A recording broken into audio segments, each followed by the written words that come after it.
Good morning everyone, কেমন আছো সবাই? আমি তারা আমার নতুন একটি ব্লগে তোমাদের সবাইকে ওয়েলকাম জানাই। আর দেখতে পাচ্ছ, আজকে সকালবেলা আমি ঘুম থেকে উঠেই কোনো রকম একটু চা খেয়ে আমি আগে না কাঁঠালটা কাটতে বসে গিয়েছি। যেহেতু আমি কালকে রাত্রিবেলা নিয়ে এসেছিলাম, তো আমি এত এক্সাইটেড ছিলাম, কারণ আমি বলেছিলাম এখানে কাঁঠাল কিন্তু পায় না। এই বছর মানে 6 বছরের মধ্যে এই ফার্স্ট কিন্তু আমি আজকে কাঁঠাল মানে গোটা কাঁঠাল নিয়ে আসলাম। তো গোটা কাঁঠাল বলো এমনি ভাঙা কাঁঠাল বলো এখানে তো পাওয়াই যায় না, আর যদিও পাওয়া যায় সেটা তো মুখে না করার মতোই। তারপর কাঁঠালটা ভেঙে একটু বেশি করে খাওয়া দাওয়া করে নিয়েছি আমি। কাঁঠাল কিন্তু আমার বাবুও খায় না আর ওর পাপাও খায় না। তো পুরোটা ভেঙে না অনেকগুলো দেখছি কাঁঠালের কোয়া বেরিয়েছে, মোটামুটি 3-4 কিলোর মতো প্রায়। তো দিদিদেরকে আধা দিয়ে দিয়েছি আর আমি আধা রেখেছি। তো ওই ভাবলাম ফ্রিজে রেখে ওই ঘুরে ফিরে একটু করে খাবো। কিন্তু কাঁঠাল না খুব গরম। আগের দিনে যখন দিদি কাঁঠাল দিয়েছিল তখন আমি কাঁঠাল খেয়ে না আমার পেট ব্যথা করছিল, যার জন্য এইবারে আমার একটু ভয়ও করছে যে সবসময় খাওয়া যাবে না। তারপর এই কাঁঠাল খেয়ে চলে আসলাম এখানে বেডশিটটা চেঞ্জ করতে। বেডশিটটা আমি আজকে এই কালারটাই করছি, লাগাচ্ছি এই কারণেই কি, যেহেতু দেশে যাব না, এই কালারটা বেছানো থাকলে তাড়াতাড়ি যাই হোক নোংরা হবে না। যেহেতু ওর পাপা চলে আসবে দেশে, কদিন পরেই চলে আসবে, তো ওর পাপা ইউজ করবে, তো ও তো আর এইসব ধুতে পারবে না। যার জন্য আমি বললাম একটু এই কালারটা বিছিয়ে রেখে যাই, তাহলে একটু ওরও সুবিধা আসবে, আর কোনো অসুবিধা হলে তারপর চেঞ্জ করে নেবে। যাই হোক, আমি আজকে না বেডশিটগুলো চেঞ্জ করে পুরো রুমটাও ভাবছিলাম ক্লিন করব। তো অনেকটা লেট হয়ে গেছে, যার জন্য পুরো রুমটা আজকে আর করলাম না, পুরো রুমটা কালকে করব। আর এই বেডশিটটা চেঞ্জ করতে এত অসুবিধা হয়, আজকে তবে আমি একা একাই করে নিয়েছি, যেহেতু এটা ইলাস্টিকওয়ালা না, সেই জন্য একা একটু পারলাম। তারপর নাহলে অন্য সময় ইলাস্টিকওয়ালা হলে না ওর পাপাকেও হেল্প হতো। তো আজকে যাই হোক আমি একাই করে নিয়েছি। তারপর এই যে একটা বালিশের কভার না, এই কভারটা মা তৈরি করে দিয়ে গেছিলো। তো এই কভারটাতে লেস লাগানো হয়েছিল না, শুধু কভারটা খুলে যায়। ওটা যেহেতু বাবুর ছোট একটা বালিশ, যার জন্য ওটা কভারটা আমি দিয়ে রাখতাম, বাবু ইউজ করে করে না শুধু খুলে ফেলে। তারপর এখানে কিছু কাপড় ছিল, বেডশিট সবগুলো একসাথে মেশিনে দিয়ে দিলাম। ভাবলাম যাওয়ার আগে এবারে লাস্ট ধুয়ে নিই, কারণ আর ধোয়ার টাইম পাবো না, আর না ধুলেও না অনেক ময়লা কাপড় হয়ে যাবে, যার জন্য একবার ধুয়েই রেখে যাব। তো এগুলো ধোয়াও হয়ে গেছে, আর এই যে সার্ফটা ঢেলে রেখে দিচ্ছি। তারপর যাওয়ার আগে এই যে ফিশ ট্যাঙ্কটাও ক্লিন করছি, কালকে যেহেতু ক্লিন হয়েছিল না, তো পরের দিনে এই যে ক্লিন করছি। আর বাবু এখানে কেমন কাজে লেগে পড়েছে দেখতে পাচ্ছ। ওর না একটু বেশ ভালো লাগে, বাচ্চাদের তো এমনই, একটু কাজ করলে কিছু করলে ওদেরও দরকার হয়। বাবু অনেকক্ষণ ধরে পেরেশান করছিল, তো আজকে কিন্তু বাবুর কাজে এসেছে। বাবু যে পাইপটা ধরে রেখেছে না, এটাও একটা কাজ কিন্তু ফিশ ট্যাঙ্ক খালি করার সময়, কারণ এই পাইপটা ধরে যতক্ষণ না খালি হয় পানিটা, ততক্ষণ এমনভাবে ধরেই দাঁড়াতে হয়। তো মগে করে তুললেও তোলা যায়, কিন্তু মগে করে যতটা মতলব একটু কষ্ট আছে, তো পাইপে করে ধরে রাখলে পুরো বালতি ভরে গেলে শুধু ফেলে দাও। আর বাবু আমাকে এখানে বলছে দেখো আমি মা ধরে রেখেছি, আর আমি কিন্তু ওইদিকে বাসন ধুচ্ছিলাম, তারপর তোমার একটু পাথরগুলো ক্লিন করতে দিয়ে আসছিলাম।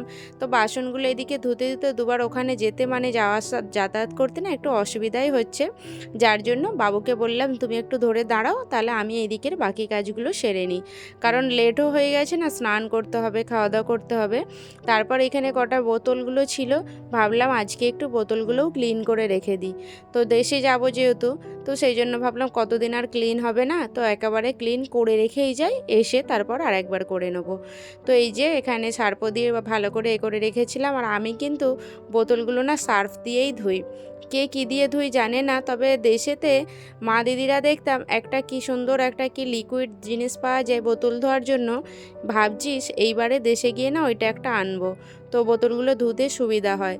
আর সার্ফ দিয়ে রাখলে যতক্ষণ না মতলব সকালে ধুলে বিকাল পর্যন্ত এমনিই বোতলগুলো খালি রাখতে হয়, একটু গন্ধটা যাতে চলে যায়। তাহলে কথা বলতে বলতে এই যে বোতলগুলো ঘষা হয়ে গেছে, আর এখানে ধোয়াও কমপ্লিট। কিন্তু এখন ভাবলাম আর পানি ভরে রাখবো না, কারণ পানিটা বিকালেই ভরবো। তারপর এই যে খেতে চলে এসেছি। আর আজকে আমি রান্না করেছিলাম বেগুন দিয়ে একটু চিংড়ি মাছ করেছিলাম, আর ভেন্ডি টমেটো করেছিলাম জাস্ট। তো আমাকে না এই বেগুন চিংড়িটা অনেক দিন খেয়েছিলাম না, যার জন্য ভাবলাম আজকে একটু বেগুন দিয়ে চিংড়ি দিয়ে করি। তারপর আরমান এখানে চলে এসেছিলো বিকেলবেলা আমাদের বাড়িতে। তো আর আমি গাছে যেহেতু পানি দিতে আসবো, তো আরমান আমাকে বললো, চাচিমা আজকে আমি পানি দেবো, দাও না। তো বাবুও যেমন গাছে পানি দেওয়ার সময় বিরক্ত করে, আজকে আরমান বললো, আমি বললাম ঠিক আছে দে তাহলে। আর ফিশ ট্যাঙ্কটা দেখো ক্লিন করার পর কতটা সুন্দর লাগছে। শুধু আগের দিনে দেখিয়েছিলাম পানিটা এত খারাপ হয়ে গিয়েছিল যে মাছগুলো দেখাই যাচ্ছিল না, মনে হচ্ছে মাছগুলোও নোংরা হয়ে গেছে। কিন্তু এখন দেখো কত সুন্দর লাগছিল দেখতে। তারপর একটা ম্যাগি রান্না করে দিলাম, আরমানও আছে আর বাবুও আছে, তো দুজনেই যেহেতু ম্যাগি লাভার সেজন্য দুজন ম্যাগি বানিয়ে দিলাম। তারপর দেখি বৃষ্টি হচ্ছে, উফ মৌসামটা যে কি ভালো লাগছে কি বলবো। বৃষ্টি হলে কিন্তু আমার এখন ভীষণ ভালো লাগে, একটু খিড়কি খুলে বসে থাকলে না বৃষ্টির যে আওয়াজটা শুনতে খুব ভালো লাগে আমার। সেই জন্য যখনই বৃষ্টি হয় আমি খিড়কিটা সবাই বন্ধ করে আর আমি খুলে খাটের ওপরে বসে বসে দেখি। আর দেখতে পাচ্ছ বাবুর এখানে কত খিলনা হয়েছে। এটা কিন্তু নেক্সট দিন সকালবেলা, কালকে রাতে যেহেতু বৃষ্টি হয়েছিল সেই জন্য না এখানটাতে আমি বললাম একটা সেই আগের দিনে ঘটনা, এখানে না কবুতর এখন বসে বাসা বেঁধেছিল, যার জন্য আমি যখন মেশিনে কাপড় ধুই তখন না মেশিনের পানিটা তো বাইরে বেরিয়ে পুরো এই দিকে আসে, মানে দুদিকের হোল একদিকেই করা আছে, যার জন্য মেশিনের পানিটা এইদিকে চলে আসে। তো কবুতর বাসা বেঁধেছিল বলে এখানটায় বসেছিল বাচ্চা নিয়ে, যার জন্য আমি না হোয়াইট সিমেন্ট দিয়ে পুরো মুখটা বন্ধ করে দিয়েছিলাম। তো হোয়াইট সিমেন্ট দিয়ে বন্ধ করার পরে আবার এই দিকের একটা প্রবলেম হয়ে গিয়েছিল জানো তো। তো প্রবলেমটা হচ্ছে যে এই দিকে যে বৃষ্টি হয়ে পানিটা জমেছে সেই পানিটা আর যেতে পারছিল না। এত বড় আমি প্রবলেমে পড়ে গিয়েছিলাম না, মানে কি করব আর ভেবে পাচ্ছিলাম না। আর বাবু এখানে হাই গার্মি ডান্স করবে, দেখতে পাচ্ছ, শুধু বলছে ফোনটা দাও, গান চালিয়ে দাও, আমি একটু ডান্স করব। আর কিভাবে ব্যালকনিটা গন্ধা হয়ে গেছে দেখো শুধু। যাক সব গাছগুলো তুলে না আমি বসে বসে সেই ছেনির মতো একটা ছেনি না কি ছিল যাক আমাদের বাড়িতে রাখা, সেটা দিয়ে ভেঙে ভেঙে আমি পুরো মুখটাকে খুলে তারপর পুরো খুলে রেখে দিয়েছি, আর ওকে প্যাক করা যাবে না। আর কবুতরও নেই, বাচ্চা নিয়ে চলে গেছে। তো যাই হোক আমি পুরো ব্যালকনিটাকে ক্লিন করে, দেখতে পেয়েছো কত পরিষ্কার করে দিয়েছিলাম। তো যাই হোক সন্ধ্যাবেলা আমি একটা এখানে চা করে নিলাম, চা খেয়ে দে না সন্ধ্যাবেলা আমি এখানে এসেছি কি করতে দেখো, বেডরুমটা ক্লিন করতে। যেহেতু আমার হাতে না আর সময় নেই, আমার এখন মাত্র দেশে যাওয়ার জন্য আর 3 দিন বাকি আছে, সেই জন্য ভাবলাম যাওয়ার আগে না চটজলদি কোনো কাজ, মানে অনেক কাজ পড়ে যায়, এটা করতে হবে ওটা করতে হবে এটা গুছিয়ে রাখতে হবে, এরম একটা ভাব থাকে। তো এইবারে ভেবেছি সব কিছু গুছিয়ে রেখে যাব, এসে না কোনো অসুবিধা হয়, যার জন্য ভাবলাম বেডরুম মানে পুরো ডিপ ক্লিন করে দিয়ে যায় আজকে একটু। সব কিছু না পুরো ভালোভাবে আজকে ক্লিন করব। বেডরুমটা আমি করব, হলরুমটা ওর পাপা বলেছে আমি করে দেবো। কারণ হলরুমে না এইটা যেমন আমি বেডের ওপরে উঠে করতে পারছি, হলরুমে কিন্তু আমার হাত যাবে না স্লিংয়ের ওপরে, ফল স্লিংগুলোতে হাত যেতে খুব অসুবিধা, যার জন্য ও বলেছে হলরুমটা যখন ক্লিন করবে আমি ওপরে হেল্প করব। যাক এই বালিশগুলো আছে বলে একটু অসুবিধা হচ্ছিলো, সব কিছু সরিয়ে ভালোভাবে আমি একটু ক্লিন করে নিচ্ছি। যেহেতু সন্ধ্যেবেলাটা ফ্রি থাকবো, যার জন্য ভাবলাম সন্ধ্যেবেলায় ফ্রি কেন বসে থাকবো, তাহলে বেডরুমটা পুরো ভালোভাবে ক্লিনই করে নিই।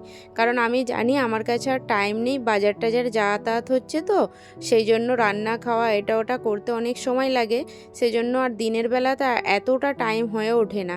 তো আজকে যখন দেখলাম সন্ধ্যাবেলা একটু ফ্রি বসেছিলাম, সেই জন্য চাটা খেয়ে একটু বসে গেলাম এখানে ঘরটা পরিষ্কার করতে। তো ঘরটা আমি পুরো ভালোভাবেই কিন্তু পর্দা টর্দা সব ঝেড়ে একদম এসি টেসি সব কিছু ক্লিন করব। তবে এই ফল সিলিংয়ের ওপরটাতে না আমার হাত যাচ্ছে না, আর ওর পাপা যেহেতু বাড়িতে নেই সেই জন্য আমার একটু অসুবিধা হচ্ছে। ভাবছি ও থাকলে একটু সিলিংগুলো ভালোভাবে ক্লিন করে দিত। আর পাংখাটাও কিন্তু আমি মুছতে পারবো না, দেখতে পাচ্ছ পাংখাটাতেও কত ময়লা পড়ে গেছে, দুদিন ছাড়াই কিন্তু সব পরিষ্কার হয়, এত ময়লা কেন আসে আমি কিছু বুঝতে পারছি না, কোথায় থেকে এত ধুলমিট্টি ওপরে আসে আমি বুঝি না।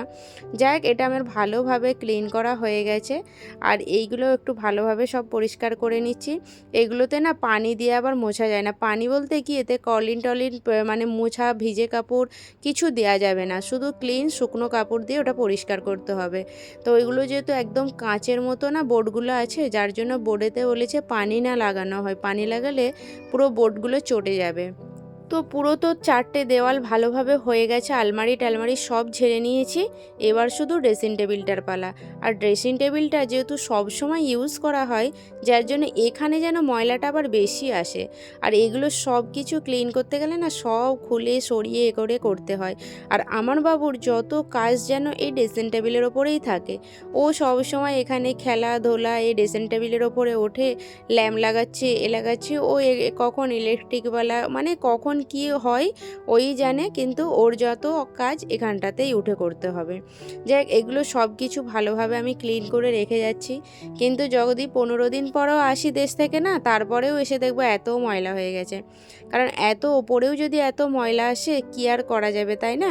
তো যাই হোক, বাইরেটা তো ভালোভাবে পরিষ্কার হয়ে গেছে, এবার ভেতরটাতেও ভালোভাবে পরিষ্কার করে নিচ্ছি। ভেতরটা যদি সব সময় ইউজ করা হয় না, যার জন্য ভেতরটাতে কিন্তু অতটাও ময়লা তেমনভাবে ছিল না। বাইরেটাই যতটা ছিল তার তুলনায় ভেতরে অনেক কম।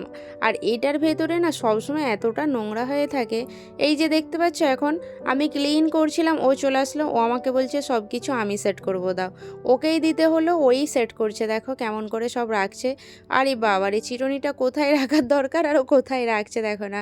এমনকি ও ফের আমাকে হাতও দিতে দিবে না, কি আচ্ছাই মুশকিল বলে তো, কিচ্ছু দিতে যাবে না। তবে হ্যাঁ, এটা জানে যে কোথায় কোন জিনিসটা থাকে, ও সেটা খুব জানে। একটা জিনিসও কিন্তু এদিক ওদিক করছে না, দেখো সবগুলো কিন্তু ওর কোনটা কোনখানে পাপা ইউজ করবে, কোনটা আমি ইউজ করব, এমনভাবেই রাখছে। তো যাই হোক, সবটা হয়ে গেছে। এই যে ওপরটা এখানটাতে শুধু বাকি আছে, আর বাকি পাংখাটার ওপরটা আছে। যাই হোক, ড্রেসিং টেবিলের ভেতরগুলো সব সেট হয়ে গেছে, আর এই বাইরেটাও হালকাভাবে ক্লিন করে নিলাম। ওর পাপাও এসে বলছে এত রাত্রিবেলা তুমি এখন রুম ক্লিন করছো, কালকে করলে আর হতো না। বলছিল কালকে একদম বেডরুম আর হলরুম একসাথেই ক্লিন করব। আমি বললাম না, ফ্রি ছিলাম সেই জন্য করে নিলাম। যাই হোক, সব হয়ে গেছে। এই ওপরগুলো শুধু বলেছি ওকে যে একটু হাত দিয়ে ক্লিন করে দেবে, তো কারণ অতটা দূরে না আমার আর হাত যাচ্ছিল না। এই ওপরের 3টে ড্রয়ার শুধু বাকি আছে, বাকি নিচেগুলো সব কমপ্লিট। তাহলে চলো আজকের মতো ভিডিওটা এখানেই শেষ করলাম। আর ভিডিওটা কেমন লাগলো অবশ্যই জানিও, কিন্তু ভালো লাগলে আমার চ্যানেলটিকে আগে সাবস্ক্রাইব করে নাও।